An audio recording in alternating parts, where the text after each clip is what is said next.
Artık görevde değiller sevgili izleyen. Bakın rüşvet operasyonu kapsamında tutuklanan Adalar Belediye Başkanı Ali Ercan Akpolat ile Silifke Belediye Başkanı Mustafa Turgut görevden uzaklaştırıldı.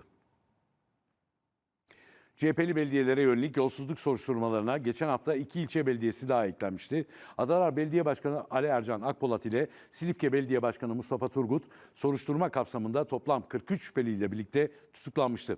İçişleri Bakanlığı'ndan yapılan açıklamada iki belediye başkanının da suç işlemek amacıyla örgüt kurma ve rüşvet almaktan tutuklandığının altı çizildi. Açıklamada Akpolat ve Turgut'un Anayasa ve Belediye Kanunu'nun ilgili maddeleri gereğince geçici tedbir olarak İçişleri Bakanlığı'nca görevlerinden uzaklaştırıldığı bildirildi. İstanbul Valiliği ise Adalar İlçe Belediye Meclisi'nde yeni belediye başkan vekili seçiminin 27 Haziran'da yapılacağını duyurdu sevgili izleyen.